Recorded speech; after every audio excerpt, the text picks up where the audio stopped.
Greetings and welcome to a special edition of The Scene here on 88.1 The Park. My name is Nick Brandon. I'm the founder and director of the In the Band Music Appreciation Studio. Today is a really unique opportunity. This is a conversation that frankly here at The Scene we've been wanting to have for a long time. Kind of a wouldn't it be cool moment coming to life here on the airways for you today.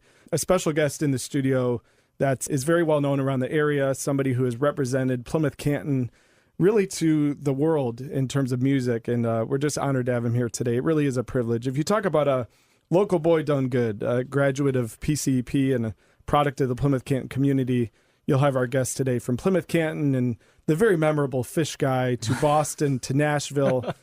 Music has been very good to this gentleman because he's been very good to music. Incredible natural talent that everybody could see really from his teenage years, has taken him to amazing places, but it's really what he's done in between those stops that we mentioned that has defined his musical life. He's gotten to tour the world with the band Saves the Day. He's just completed, I believe, the building of his own studio now that he's based in Nashville. And at this point, Arun Bali is what so many people aspire to be, which is a working musician, a creator, and an artist. And we're very fortunate to have him with us today. Please welcome to the scene, Arun Bali. Welcome, Arun. Thank you. Really good to have you here today. Can't see it because it's radio, but I'm blushing. Are you blushing because of the intro or because you just walked through Salem High School for the first time? A little in bit about of 20 both. years? This is tripping me out a little bit. Yeah, I mean, pretty much looks exactly how I left it. You know, some things change and some things stay the same. And I was thinking about in prep, when was the last time I saw Arun? And I remembered it. It was at Zach's, which was formerly known as Vassal's, which was formerly known as Silverman's, that restaurant. Oh, yeah, I drove by it on my way here. Absolutely. Yeah. And I was thinking that's very ironic that that's the last place I ran into him. And we ran into each other and had pleasantries and, hey, let's jam sometime. And, of course, never happened. Yeah. But what I remember is that was the gathering spot that we would all go to after shows. And I just want to make sure you know that some things never change. Our musicians in the band, anytime they play a show, the first thing they do after the show is go to Zach's. So is that okay? People are still getting together at Zach's. That's cool. After shows. Like I wonder if people still hang out at like the Coffee Bean and all that. Like, because none of us drank. We were all just straight edge kids, and we just loved diners.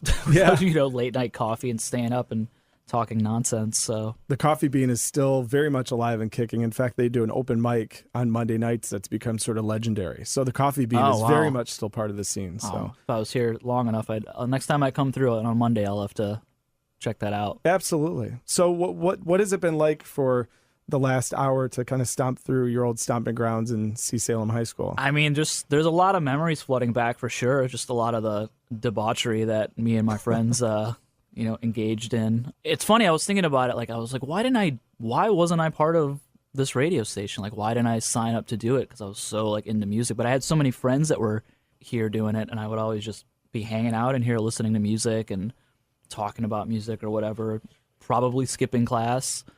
You never. I know, right? I hear that a lot from alumni who come back and those who are passionate about music say, why wasn't I on the staff at 88.1? And it's a great question. I wasn't either, and I wish I was, Yeah, and I couldn't give you an answer that would be other than just speculating because I don't remember exactly what I was thinking. But it's cool to be back here. When I was walking in with you, just really wanted to see if I could remember where my old locker was. And you found it. Within seconds, I knew exactly where it was, and I saw it, and I'm like, oh yeah, it's the third one from the left. Think about how much we forget in 2+ decades, and you could find your locker.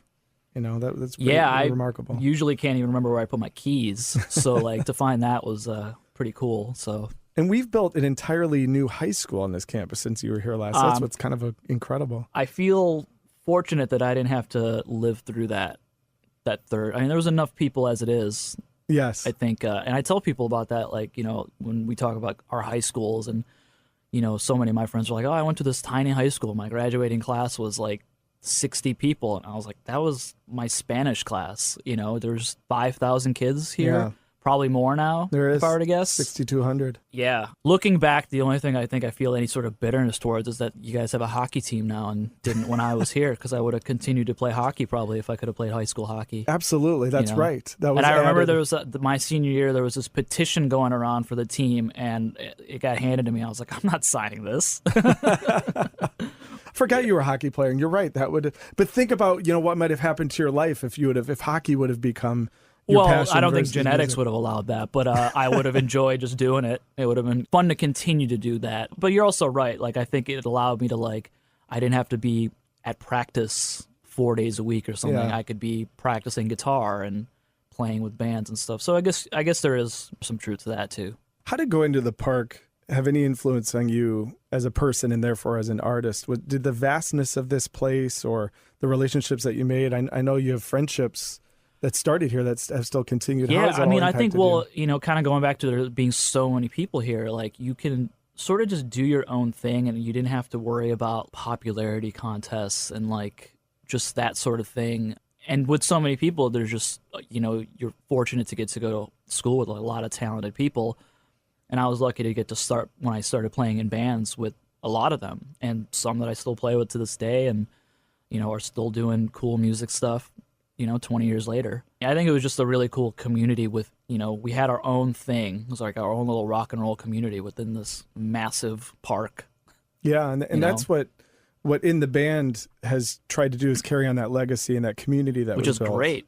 It really is Yeah. because there, as you know better than anybody, there is a strong artistic and music scene here at the park, and that is the identity for young people. I mean, when I was at Salem, it wasn't about athletics and it was about music. Yeah, and that I was, think it's like going to be 2018 and just the struggle to like facilitate art becomes harder and harder just with the way people view it from like a commerce standpoint, Yeah. like people stealing and, or just not seeing a value in it. And then, we were talking about like, just funding for things, so it's cool when you have people that are still fighting for that and like creating this thing that people can, that are looking for something that might not fit in with that group, or they're not a sports guy or whatever. And I don't know how to go out and meet people and find people to jam with, but if I go hang out in this area, around this radio station with a bunch of other people that are into music, oh, maybe this guy plays something, or that's what you kind of hope for. Yeah, and definitely, our studio has tried to give young musicians that opportunity. I think that earlier, too, we were talking about even just the role of record stores. You mentioned that I didn't realize you were an employee of Repeat the Beat. Oh, yeah. Now Repeat the Beat is a place that sells really fastly made sandwiches. Oh, is it a Jimmy John's? It is. Oh, it's unfortunate. And so, remember the record store was a place of community for us as well. For sure. And Getting that job was such a big deal. Yeah. That was like the job to have. And for a good amount of time, like it was pretty awesome. And then it went south pretty quick. Just like, weirdo owner mismanaged and, the cool manager left and just things went south really fast. And all of a sudden that was gone. But for a time, it was very high fidelity in a way, it was. Yeah. We were snobs for sure. I learned about a lot of bands that I would have not, just from my coworkers and stuff. Like I remember the day Urban Hymns came out by The Verve, and like that would have not been a thing that I would have been into at the time, just being like more of a rock guy or whatever. And then that led to my deep love of Britpop, which has continued ever since. I got into Blur and like Stone Roses and Oasis and all this stuff because of hearing that record there. Yeah, following your taste has been an interesting thing because for me personally, you were too. Yeah, you were one of the guys when I was a freshman in high school that got me passionate about Dream Theater. I was a prog kid. Yeah. Like I got into like that. I was like into King Crimson, Yes. Yeah. And like I grew up like I started playing guitar when I was 8. So, I was into like Van Halen and a lot of guitar music, really like shreddy stuff and super technical stuff. Like I wasn't thinking about songs so much as I was thinking about like, I guess they're songs, but they're more like movements and like compositions and like very theatrical and so, I got off on like things being like long and drawn out or like musically interesting or whatever. And then got an Elliott Smith and I was like, I should just write pop songs. But yeah, I remember that we talked a lot about prog stuff. The one thing you can say is it gave your playing a technical basis that if you had listened to strummy pop songs growing up, you might not have gotten. I mean, there was an element to your playing that was important, that you were learning John Petrucci riffs when you were 13. I still view practicing an instrument like it's like learning a language. You want to learn it. I find a lot of value in that. I still practice guitar.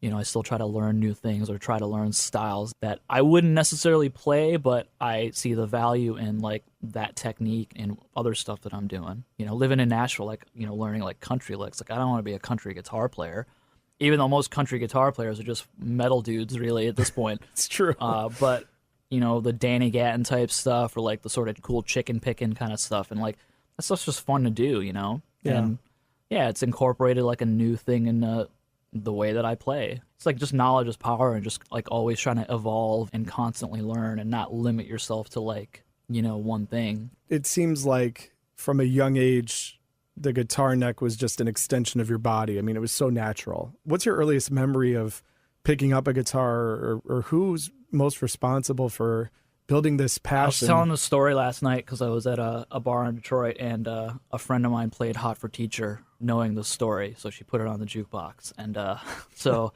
I was 5 years old, and I was in elementary school, and I think I was already struggling with just like being in school. Like, I just was having problems. My parents were pretty cool about me just watching MTV. I have an older brother that's 10 years older, so he was buying records and stuff. And I remember seeing the Hot for Teacher video. There's that part where Eddie Van Halen gets on the library table and he's like shredding that guitar solo. And I just like, my eyes lit up and I'm like, what is happening right now? Like, that's the coolest thing I've ever seen. And to this day, it still kind of is. But so I begged for a guitar for years. And on my 8th birthday, my brother actually bought a guitar for me.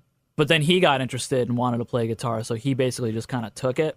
So he bought it, and then I would have to play it when he was like at work or school or something. Classic older brother move. Yeah, Classic. pretty much. But he just had this aptitude for learning because he's just like a smart guy. So like, he was working and making money so he could go buy like guitar magazines and all this stuff, and he was learning all this cool stuff. And I just watch him playing, and then he'd leave for work or school or whatever, and then just sort of photographic memory just try to pick up and replicate what he was doing.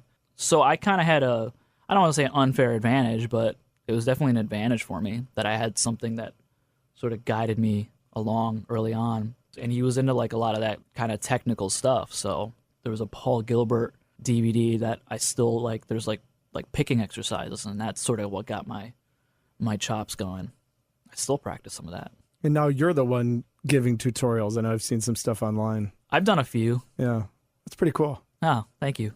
It seems that, clearly your brother would play a connection to your early musical life, but Rodrigo Palma is somebody. Yeah. It's like you just can't get away from this guy, right? I know, I've been trying. You guys were inseparable in high school. We met in driver's ed. We became friends in driver's ed. We knew each other in 9th grade, and he was just like this kid that sat at our lunch table. The extent of our conversations was, hey man, are you gonna eat those tater tots? And he'd just kind of nod his head and just push them across the table to me. So that was our 9th grade interaction. And then that summer we were in driver's ed together and just started talking about music and all this stuff. And then starting in 10th grade, remember Pat Elmore? Yeah. I remember there was like some talent show. It might have been that Rock Bash thing or it might have been something else, but there was some talent show happening. And I really wanted to be a part of it. I was like, man, I want to play in a band with these people. I've been playing guitar at that point, I've been playing guitar for 7-8 years, Yeah. So I was like, But had never been in a band. no. Yeah. I mean, except for just a couple of I did a talent show in middle school with some people. There was another guy playing guitar in that, and he just I remember we had rehearsed a bunch, and I think we did a cover of Crazy Train, and he was playing rhythm guitar, but just couldn't play it. So right before we went on stage, I just kind of went up and unplugged his guitar. So he was just standing up there, not playing. He was just playing guitar, but there was no sound coming out of his amp. It was a pretty jerk move, I'll admit, but I knew what I wanted very early on. Yeah, exactly. Yeah. Sometimes somebody's got to make the tough Gotta make the call. decisions. Gotta make the call, yeah. But Pat was like, oh, man, you should just go jam with Rodrigo. And I was like, all right. He's cool. We got along pretty well in driver's ed, and we started playing this band together. And, we did that so that was Fish Guy, which was a interesting band. We're going to dig up some Fish Guy music, by the way, man. for the scene. We are. We're going to find a way around. Oh, man. I'm sure it's out there somewhere. I actually found an old reel, like a 1/2-inch reel at my mom's house. I just got to figure out how to bounce it down. Yeah. So I had a 1/2-inch reel player. So then after that Rod Joy and Empire State games, I moved to Boston for a year and a half because I was going to Berkeley. And then I moved back. Rod and I started started this band called Remainder. And that was kind of this like indie pop thing. We were trying to do this like Letters to Cleo meets Cardigans kind of thing. Really cool creative period of my life. I regret that we never were able to like make a record. You think about now how much easier it is to do that with just technology, even though some things back then sounded better. Although that was when they were doing like ADAT stuff. So that stuff didn't really sound that awesome. So other than like the EP we did, we never really got around to doing the record. And then our second drummer in the band was Derek Grant, who ended up joining Alkaline Trio, and he was in Suicide Machines before that. And so that just kind of fizzled out before anything could really start to happen. And I think Kara, our singer, was like, kind of getting ready to go to like college, and she had some other things that she was wanting to pursue. So, it just made sense to end at the time. At this point, are you thinking maybe I'm never going to find the right fit? I mean, I'm intrigued by those years between that and when you finally got. There were the gig with definitely Saves the like, Day. I mean, even now there's days of like the day-to-day anxiety of being an artist and a musician, even having had some success. You still wrestle with that. But yeah, at the time, there were those days for sure. So I ended up moving back to Boston after Remainder, and I was playing in some bands. So I was there for like another year and a half, 2 years. Kind of just realized I was spinning my wheels there. Didn't really love living in Boston again, and was like, I got to just go back to Detroit. So did that. And, it was a lot of kind of toiling around in different bands like around town. I was playing with some artists in Detroit. I was actually playing drums for a couple of people. Really? Yeah, it was sort of random and weird. A friend asked me to fill in, not knowing that I didn't play drums, and I just was like, yeah, I'll do it. And then I did it, and I was like, what am I doing? Why did I agree to this? And it ended up being cool. I actually really liked playing the drums. So after that, I was playing in this band with some guys in Richmond, Virginia that Rodrigo was also a part of called Eons, and that stuff was very like Blur, Stone Roses kind of stuff. And I really started getting into like pedals at the time, and like, because for the longest time, my setup was so simple. It was like my Tele, a Tube Screamer, and a 65 Twin. It's all my lizard brain could handle at the time. So... But yeah, I started getting into like delays and all this stuff and like really cool shoegazy stuff, and tried to figure out how to make effects interesting to me. And then when that band kind of fizzled out, I was going to move to LA to be like a session guitar player. And the drummer for Saves the Day at the time was a friend of mine who Remainder had played shows with his old band back in the day. There was a show with Saves the Day and Alkaline Trio in Australia. And so Derek was playing with Alkaline Trio. Starts talking to this guy Daraja, who was in Saves the Day, about, oh yeah, you were in Remainder too, and I was in the Strider. Kind of came up like, oh, how's Arun doing? And Derek's like, I think he's just moving to LA, gonna kind of do session stuff, but you should give him a call. He's around or whatever. And I guess at the time, Saves the Day was looking for a guitar player, so like I was a month out from moving to LA, and I get this phone call, do I want to go on tour with Saves the Day for a month playing guitar? And I was like, yeah, totally. I was like, who's the tour with? Like, oh, it's with Alkaline Trio. I was like, oh, perfect. Like, Yeah. I just saw Derek like the week before, and he just forgot to mention any of that to me. So I gave him a hard time about that for sure. When did the bass job open up? About a year into it, Manny and Daraja, they were the rhythm section. They were also in Glassjaw, and Glassjaw had just been on this hiatus and then started to ramp back up. And I think they were kind of eager to go back to doing that. So they did that, and sort of searching for people, and having played in bands with Rod for so long. There's a point with people, like, and Rod and I have this now, you can kind of just put the ego aside, and like you can say to each other, like, hey, maybe don't do that or do this, and like he'll tell me the same thing. It's not about controlling it, it's more about like what's best for the song kind of thing, and just sort of getting past all the nonsense and eggshells of just like, let's just get to the point, because, we got things to do. Yeah. It's those little tensions that tear a band apart, and you, to your point, you kind of grow out of that. Hopefully. I called him and I was just like, hey, would this interest you, being in this band? And he was like, yeah, totally. So then him and Chris, our singer, had a conversation, and it went well, and here we are. And Rod and I are writing other stuff together. We're just starting to write our own stuff again. Like, we've been kind of jonesing to do that for a while, and so we've been demoing some stuff down in Nashville. Nice. He lives in Chicago. Oh, okay. Yeah. So he's in Chicago, you're in Nashville. It must have been a cool moment. You sort of get this call And it's amazing the way opportunities work. You just sort of get this call to go on tour with this notable band and you say, sure. And then a year later, you're kind of giving your friend that call and kind of saying, hey, do you want to join this? That must have been kind of a cool I think moment. that's, sometimes there's a who you know kind of thing. So I always tell people, be nice to people on the way up so they're nice to you on the way down. Or just like be nice in general, and this is the same with like acting and other artistic things. People will hire you because they just want the hang. Yeah. I've been hired on session stuff. Hopefully it's because of my playing, but all people say like, we also just like having you around to hang. Yeah. But we know that you're going to show up and be pro. So I appreciate that. It means something. In the end, there's endless talent out there, but it's the people. You just leave your BS at the door and Right. go and do the work. And exactly. Like they're the worst jobs you could have right now. What stood out to you when you went on your first tour, and you were older than some, when you finally kind of went on your first real You mean, tour? well, I've been touring even with Remainder and like all that stuff. So I've been touring since like 18, 19, 20. But I'm guessing, But you're saying with Saves maybe? I'm guessing with Saves the Day, it was a different level. It was a different level, Yeah. yeah. So I was like 30 when, and we're playing like consistently playing 1,000, 2,000 cap rooms. What stood out to you as different than you would have thought what the touring life would be like when you finally kind of got to that level? I turned my amp up a lot louder, so that was cool. What about the lifestyle of it? Some of it's what you would expect, and then some of it's like, there wasn't too many surprises for me. A lot of my friends that, my previous bands had been playing with and just had started to have this level of success that continued. Like, the Alkaline Trios or like the Hot Rod Circuits and like just like bands that just started touring more, and I'd go out with them to just hang a lot of times. So I sort of knew how to conduct myself. So I don't know that I was necessarily surprised by anything, but I think I just enjoyed the consistency of it. There's a little more so than just like a punk rock sleeping on people's floor type tours where there's like more of a schedule. There's a day sheet. It's more pro. It's like, that like when that set time says you go on at 8:30, you're going to go on at 8:30. It's not like bar time where it's like, maybe 8:30, but probably like 9:15. That I thought was, I wouldn't say it was a surprise, but it was cool. Yeah. I still prefer that. Yeah. I come home after a tour and there's no day sheet. I'm just like, what do I do? What travels has it brought you? I mean, how many countries have you played in, and how far around the globe have you I don't know gone? that I've counted, but I've been to like Australia, I've been to Asia, Europe a bunch. Haven't done South America or South Africa, but I'm hoping that happens soon.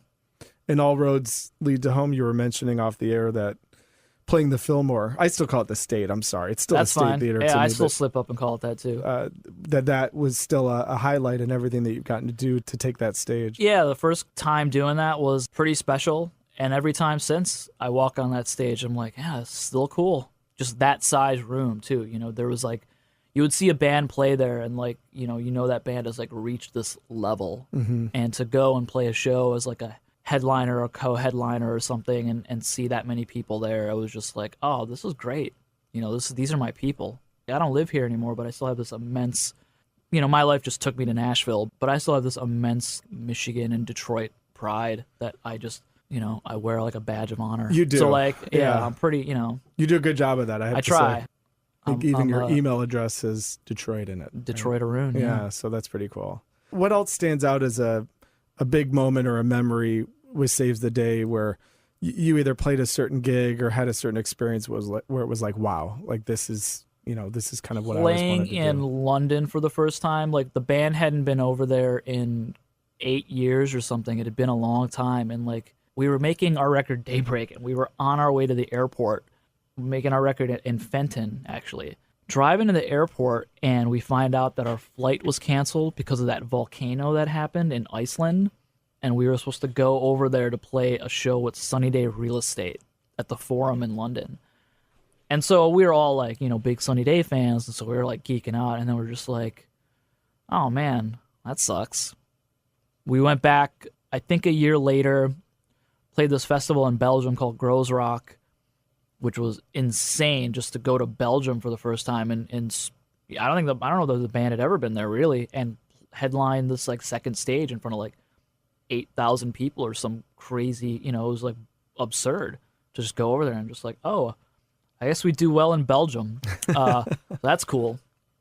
And then we played in Berlin with No Effects and Thursday and Descendants. And playing with the Descendants was like a That's cool. wow moment. We partied with them all night, and now we're like really good friends with the Descendants, which is still crazy to me.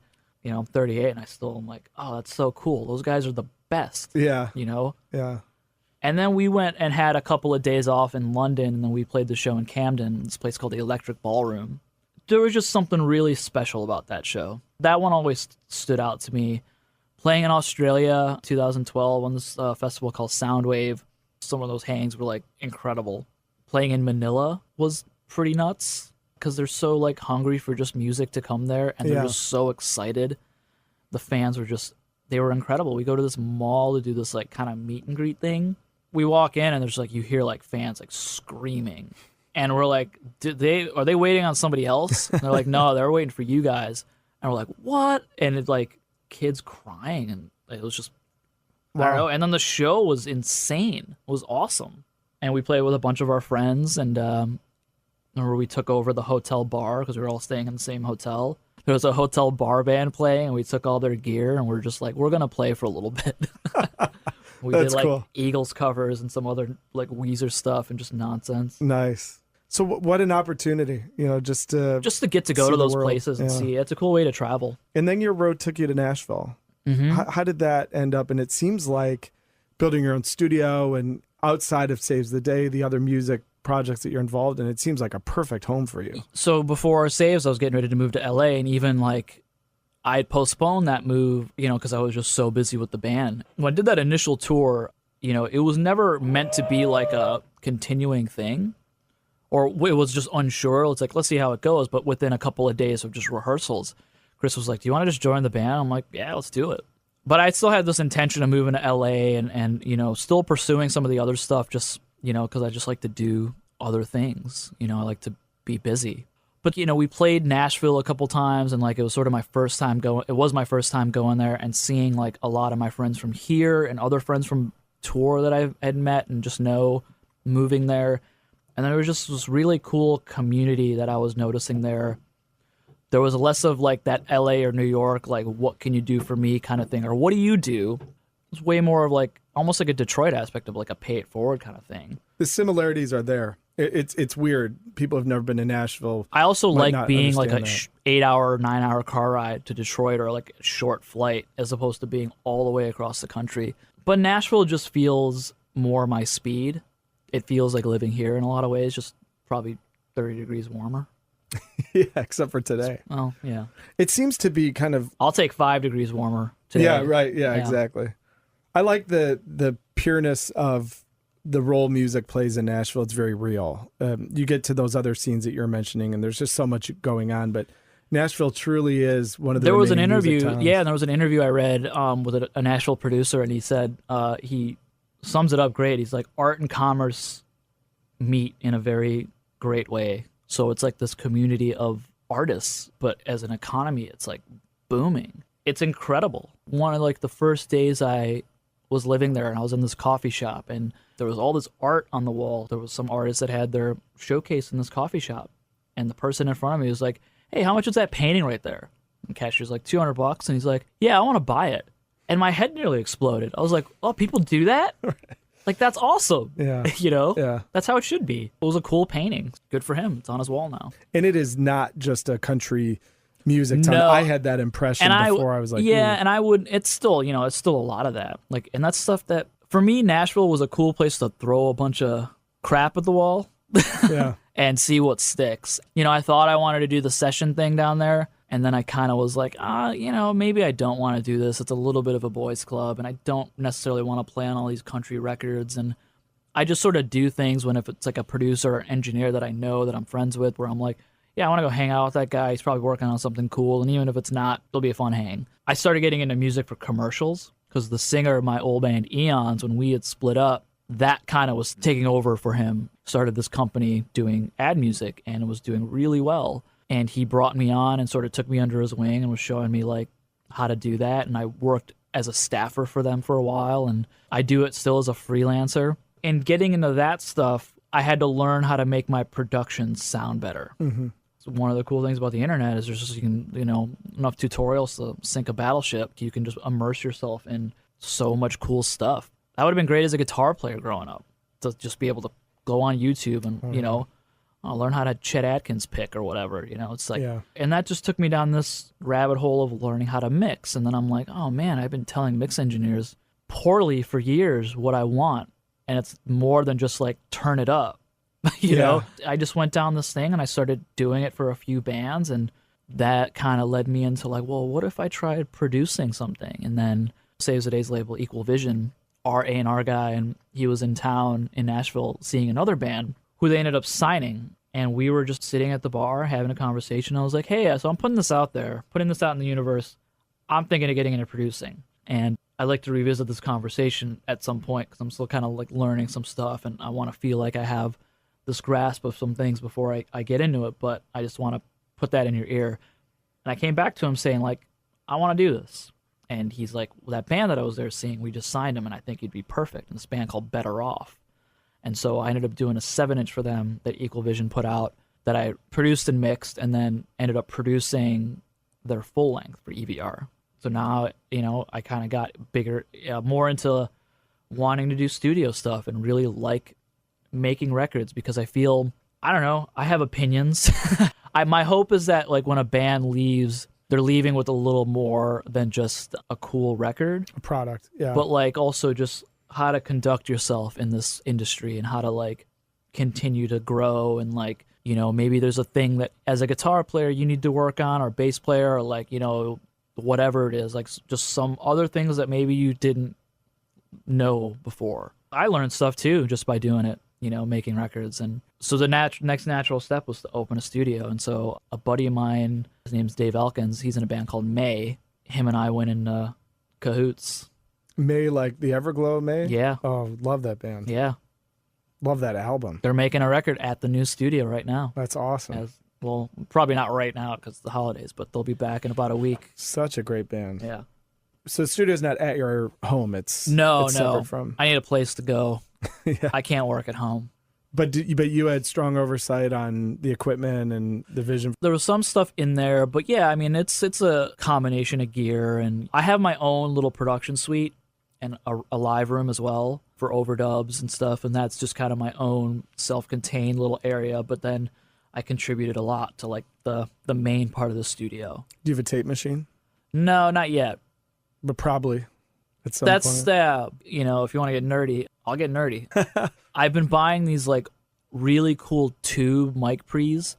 There's a company in Kansas City, Lawrence-ish, Kansas City, and they make these mic pre's that basically are like 40s to like 60s, like military spec, real simple tubes and transistors. It sounds ridiculous. Like it's tubes and transformers, sorry. No transistors, so it's all pre-70s technology. It sounds like what I remember recording the tape. So it's great. Like I feel like I'm getting some of that back. Without having to hassle with making hand edits on tape. Yeah, exactly. When I do a lot of commercial stuff, there's a lot of stuff you do in the box, for the convenience, and the turnarounds are really fast, and like so you try to like do stuff that's easily manipulated. But for me, the best stuff is the stuff that's going through real things or real instruments. And getting into like making records and stuff, it's like you understand why engineers are like, oh no, there's something better about when there's like these electrons and molecules and all this stuff that's happening, the sound, and it passes through all of it, and like, yeah, it's cool. It's magic. It's expensive, but it's like, sometimes you gotta ask yourself if the juice is worth the squeeze. Sure. In any 80s and 90s kids like we are, it still is amazing to me what people can do now in such small spaces or in such compact ways, meaning that a young person now can literally record an album at home. Could you imagine if we would have totally had that capability? I mean, I mix in the box. Yeah. Yeah. I mean, just with recalls and all that, it's convenient and it sounds awesome. My favorite mix engineer is Chad Blake, and he's done like Arctic Monkeys and like Black Keys, and he's like, yeah, I mix in the box. Yeah. Like, good enough for him. Yeah. Like, what's his excuse? His stuff sounds awesome.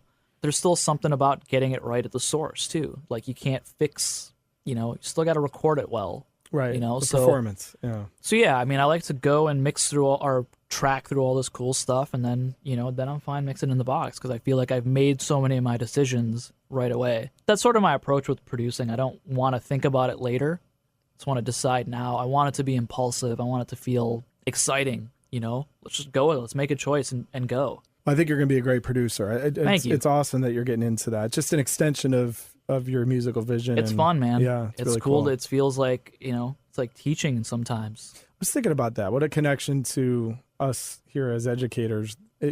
So much of your development as a musician is just teaching and learning, right? Yeah. Yeah. So speaking of that, I like being bossy. I want to close with my sort of inside the actor's studio moment. In the band, we have so many young musicians that range from doing it just purely for fun. Is this the lightning round? It's the lightning round. Yeah, the lightning round.